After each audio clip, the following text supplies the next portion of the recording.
शुरुआत करते reporters report के साथ। मथुरा में बेहतर यातायात व्यवस्था के लिए शहर के विभिन्न चौराहों पर रेड लाइट और कैमरे लगाए गए थे, जिसमें यातायात के नियमों का उल्लंघन करने वालों के खिलाफ ऑटोमेटिक चालान की व्यवस्था की गई थी। ये व्यवस्था शहर में 1 अगस्त से सुचारू रूप से लागू करने की बात कही गई थी, लेकिन 1 अगस्त होने के बाद भी कई चौराहों की लाइटें खराब नजर आई। शहर की टैंक चौराहा, स्टेट बैंक चौराहा, बीएसए कॉलेज रोड, भूतेश्वर चौराहा, गोवर्धन चौराहा की लाइट दिन भर टिप टिप करती नजर आई।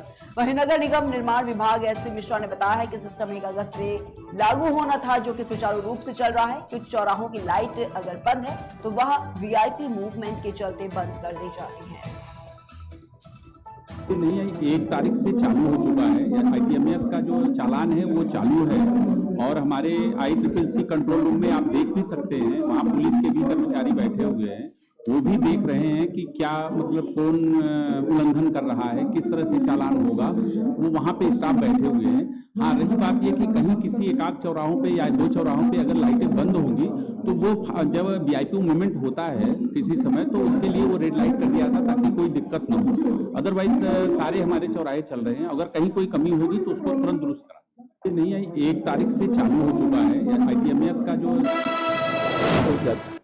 वहीं रीवा के बैकुंठपुर थाना के लभौवी गांव की एक नाबालिग का अपहरण का दुष्कर्म का मामला सामने आया है। पुलिस ने आरोपियों के खिलाफ मुकदमा दर्ज किया है।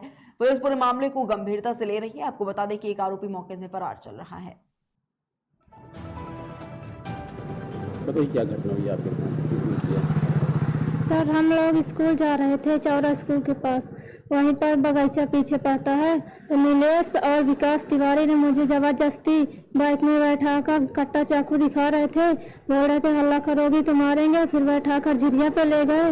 वहाँ पर 4 लोग थे, मुकेश और दीपेंद्र और अखिलेश्वर और वो मोनू और सनी संबरिया, जो अभी नया सरपंच बना है। ये हमें 4-5 लोग बैठाकर गाड़ी में ही बोलेरो से ही ले गए थे वहाँ नवानी बस स्टैंड। वहाँ से मुझे सूरत वाली बस पे बैठाकर फिर मुझे सूरत ले गए। वहाँ पर मुझे 5 दिन बंद करके रखा गया। 1 हफ्ते पहले बैकुंठपुर क्षेत्र से 2 बच्चे अपने घर से बिगड़ बताए चले गए थे, जिस पर जो बैकुंठपुर थाने में 363 का अपराध कायम हुआ था। पुलिस उसमें विवेचना कर रही थी। बच्चों को गुजरात में जाने की सूचना मिली थी, पुलिस वहां गई थी गुजरात में। इसके पहले परिजन भी वहां पहुंच गए थे और बच्चों को ले आए थे। पुलिस ने बैकुंठपुर ने उसको दस्तयाब करके उनके कथन लिखे थे, तो बच्चियों ने पूछताछ में बताया कि वो बच्चे के साथ में गुजरात चली गई थी। दूसरे दिन जब न्यायालय में उसका 164 का बयान हुआ तो बच्ची ने बताया है कि उसमें कुछ 2-3 लोग उसको सहयोग करके रीवा तक लाए थे। इस संबंध में पुलिस जो है उसको संज्ञान लेकर के इन तथ्यों को भी शामिल करके विवेचना कर रही है और जो इसमें दोषी होंगे उनके विरुद्ध कार्रवाई। कौशाम्बी के सैनिक कोतवाली के सामने बने सरकारी ट्यूबवेल के पास संदिग्ध परिस्थितियों में एक युवक का शव पेड़ से लटकता मिला है। शव मिलने से क्षेत्र में सनसनी फैल गई। पुलिस ने शव को कब्जे में लेकर पोस्टमार्टम के लिए भेज दिया है।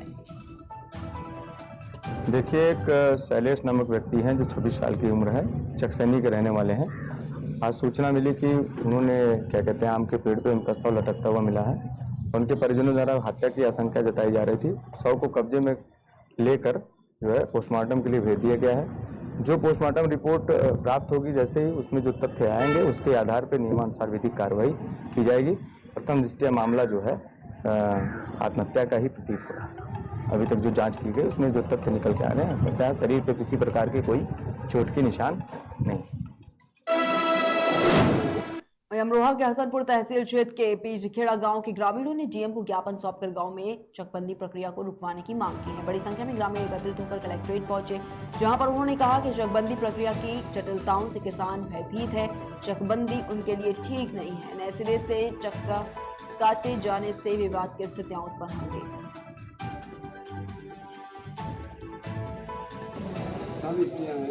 तो किसान बहुत परेशान है वैसे ही। और दूसरा जो चकबंदी चल रही है, जो लोग चकबंदी नहीं चाहते, जिस गांव के लोग चकबंदी नहीं चाहते वहाँ चकबंदी नहीं होनी चाहिए। और चकबंदी का मैं जितना भ्रष्टाचार हो गया ये बंद होना चाहिए, जिससे किसान परेशान ना हो। और एक समस्या और है, जैसे किसानों ने के द्वारा सरकार के द्वारा जो वो मीटर लगाए जा रहे हैं मतलब ट्यूबवेलों पर, उसमें ऐसा है एक महीने का 2-2 ढाई हज़ार रुपये दिला रहा है, जबकि सरकार की ओर से 800 रुपये है मात्र। तो हमसे अधिकारियों से मिले, वो कह रहे हैं ठीक हो जाएगा, किसान कहाँ तक घूमता फिरेगा, हर किसान को कहाँ से मिलना है, एक्शन से मिलेगा, एसटीओ से मिलेगा, कहाँ से मिलेगा, किसान कितना परेशान हो जाएगा। इसलिए अगर मीटर ठीक ना करे गए और बिल सही ना हुआ, चकबंदी के द्वारा सुनवाई ना हुई, तो भारतीय किसान यूनियन ऐसा आंदोलन करेगी और सड़कों को घेरेगी, किसी काम को। शाम को जब हम लोग वही खबर देवरिया से है, जहां पर बाजार में आग लगने से लाखों की संपत्ति जलकर खाक हो गई। स्थानीय लोगों की मदद से बहुमुश्किल आग पर काबू पाया गया। हादसे के बाद से दुकान मालिक और परिजनों का रो रो कर बुरा हाल है। आपको बता दें कि इस हादसे में लगभग 6 लाख की संपत्ति जलकर खाक हो गई है। शाम को जब 9 बजे हम लोग दुकान बंद करके चले गए, रात को जैसे सोए थे तो सूचना मिली कि आपकी दुकान जल रही है। यहाँ पे सभी स्कूलों का ड्रेस मिलता है, चारों तरफ जितने स्कूल है खुंदे चौराहे पे सारे स्कूलों का ड्रेस बना हुआ तैयार था। लेकिन जब आए तो हम लोग ये जल रहा था दुकान जब जल रहा था उस समय फायर ब्रिगेड के लोग थोड़ी देर के बाद आए, फिर पुलिसकर्मी आए, वो लोग सारे लोग बुझाए और दुकान सारा जल चुका था। दुकान में एक सोलर पैनल था, एक बैटरी था और इन्वर्टर था। उसकी वजह से एक संभावना ये है कि उसी की वजह से शॉर्ट सर्किट हुआ होगा और बिजली से शॉर्ट सर्किट की वजह से आग लग गई होगी। बाकी हम लोग को कोई जानकारी नहीं कैसे आग लगी है। किस चीज़ की दुकान थी? ये कपड़े की दुकान थी और ये पूरे स्कूलों का ड्रेस बनता था। इसमें 3 सिलाई मशीन थे, इसमें कुरान शरीफ कम से कम 50 था और रेहल वहल था और स्कूल बैग था। लगभग 7 से 8 लाख रुपए तक का सामान था इसमें। वहीं देवरिया गौरी बाजार थाना क्षेत्र के सेखुई उसरहवा टोला गांव में उस समय सनसनी फैल गई जब मामूली कहासुनी को लेकर एक महिला को बदमाशों ने मारपीट कर मौत के घाट उतार दिया। सूचना पर पहुंची पुलिस ने शव को कब्जे में लेकर पोस्टमार्टम के लिए भेज दिया और पुलिस आगे की कार्रवाई में जुटी है। मोबाइल पे बात करने की कि मोबाइल पे गाली दिए हो तुम हमको इसके फोन पे। घटना कब? लगभग 8-9 बजे के लगभग में ये लड़ाई हुआ था। किनको मारे हैं लोगों को? अरे बगल पूनम देवी। किससे मारे हैं? अब पता नहीं है, हाथ से लोग अब 4-5 लोग हैं, अब किससे मारेंगे लोग। अब एक महिला को 4-5 जेंट्स भीड़ जाएंगे जहाँ, वहाँ दिक्कत तो होगा। ये गौरी बाजार थाना क्षेत्र के अंतर्गत सेकुई गांव का मामला है, जहां कल शाम को परिवार के ही आपसी विवाद में परिवारजनों में मारपीट की घटना हुई, जिसमें एक महिला जिनकी उम्र लगभग 30 वर्ष है वो घायल हुई। आज ये महिला की मृत्यु हुई है। इस संबंध में थाना गौरी बाजार पर संबंधित धाराओं में मुकदमा पंजीकृत कर लिया गया है और एक आरोपी की गिरफ्तारी भी कर ली गई है। मेरा नाम पूजा। वहीं कासगंज में पुलिस इंस्पेक्टर की पत्नी की गोली लगने से मौत हो गई है। सरकारी आवास में इंस्पेक्टर की पत्नी की मौत से पुलिस विभाग में हड़कंप मच गया। घटना की सूचना मिलते ही एसपी बीबीजी टीएस मूर्ति मौके पर पहुंचे। पूरा मामला थाना सिकंदरपुर वैश्य के इंस्पेक्टर के सरकारी आवास का बताया जा रहा है। आपको बता दें कि इंस्पेक्टर विवेक गुप्ता थाना सिकंदरपुर वैश्य में प्रभारी निरीक्षक के पद पर तैनात है।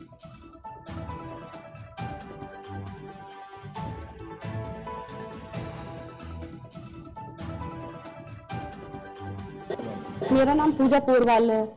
यहाँ पे मेरी छोटी सिस्टर थी जिसका मर्डर हो गया। उसकी शादी 2015 में हुई थी और उसका पति आए दिन उसको प्रताड़ित करता था। वो रोज आए दिन कहता था कि नहीं अपनी माँ की प्रॉपर्टी ले आओ, जाओ, मुझे दूसरी शादी करनी। उसके बच्चे नहीं थे तो उसने दूसरी शादी करने की सहमति दे दी। सहमति दी, उसके बाद भी उसे प्रताड़ित करता रहा और अभी वो 28 जुलाई को यहाँ थाना सिकंदरा वेस्ट में आई थी। उसको वो बहला फुसला के लाया था अपने साथ और लाने के बाद उसने देर रात कल मंगलवार को उसका मर्डर कर दिया। थाना इंचार्ज विवेक कुमार। 8:45 बजे एक सूचना मिली थी कि कासगंज जिले की जो थाना सिकंदरपुर वैश्य है उसके थानाध्यक्ष की पत्नी, थानाध्यक्ष विवेक कुमार गुप्ता, उनकी पत्नी जो है आरती उर्फ दीप्ति पोरवाल एक 315 बोर तमंचे से सुसाइड की है। तो सूचना मिलते ही मेरे द्वारा और बाकी अन्य अधिकारी द्वारा मौका मुआयना की गई है। उसके अलावा DIG range Shri Deepak sir भी आए थे और मौका मुआयना किया है।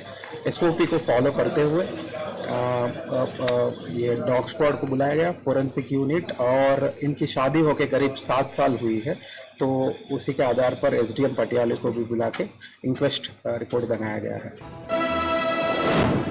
उज्जैन के महिदपुर में एसडीएम और मीडिया में विवाद छिड़ा थमने का नाम नहीं ले रहा है। ताजा तस्वीरें महिदपुर से सामने आई हैं। आपको बता दें कि यहाँ पर एसडीएम के खिलाफ कोई कार्रवाई ना होने पर पत्रकारों का गुस्सा और भड़क उठा और सभी पत्र देकर धरना आंदोलन के लिए आगे बढ़ गए। बहरहाल अब देखना यह होगा कि होने जा रहे धरना आंदोलन को लेकर एसडीएम कैलाश चंद ठाकुर पर निर्वाचन विभाग और शिवराज सरकार कैसे कार्रवाई करते हैं। आपको बता दें कि नगरीय निकाय चुनाव मतगणना के दौरान मीडिया कर्मियों को मीडिया जोन में एसडीएम ने नहीं जाने दिया, जिसको लेकर पत्रकारों ने जब उनसे सवाल किए तो वह सवालों से बचते नजर आए और माइक आईटी को धक्का देते हुए अपनी गाड़ी में बैठकर निकल गए। वहीं बांदा में कुछ दबंगों ने घर में घुसकर पीड़िता और उसके परिवार के साथ जमकर मारपीट की है। पीड़िता का आरोप है कि दबंग घर के अंदर से रास्ता मांग रहे थे, जिसका विरोध करने पर दबंगों ने पीड़िता और उसके परिवार के साथ मारपीट की। पीड़िता ने स्थानीय पुलिस से मामले की शिकायत की, लेकिन पुलिस ने भी इस पर कोई कार्रवाई नहीं की है, जिसके बाद पीड़िता परिवार सहित एसपी कार्यालय पहुंच गया और ये पूरा मामला गिरवा थाना क्षेत्र के खुरहंद स्टेशन का बताया जा रहा है। क्या नाम है आपका? क्या नाम है आपका? कहाँ से आए आप लोग? खुरहंड से। अच्छा, ये बताइए क्या मामला है आप लोगों का? हमारा मामला ये कि हमारा 25 साल पुराना मकान है, ललित गुप्ता हमारे घर के अंदर से रास्ता मांग रहा है। अच्छा। इसके वजह से हम रास्ता नहीं दिए, तो आज 5 साल से हमको लगातार गाड़ी गुप्ता करता है। अच्छा। कई बार लड़ चुका है हमसे। अच्छा। हम लोग नहीं बोले हैं। 29 तारीख को 9 बजे रात हम लोगों को घर में घुस के सब लोगों को मारा पीटा है। 20-25 लोग थे। जी दादा, क्या नाम है आपका? श्री राम गुप्ता नाम है मेरा। मैं पुरानी रेलवे स्टेशन का रहने वाला हूँ, जिसमें जो है मैं अपना मकान बना के पुरानी रेलवे स्टेशन में रह रहा हूँ। अच्छा। उसमें जो है ललित गुप्ता बीच से रास्ता मांग रहा है, उसका पीछे मकान है मेरे। अच्छा। उसी संदर्भ में जो है हमें मारा पीटा गया है। अच्छा, कब मारपीट हुई थी आप लोगों के साथ? 29 तारीख को जी 29/7। अच्छा, तो थाने गए थे आप लोग? थाने गए थे, वहाँ कोई सुनवाई नहीं हुई, इसी उसमें हम यहाँ आए थे। क्या एक छोटे से ब्रेक के लिए जल्द हाजिर होंगे।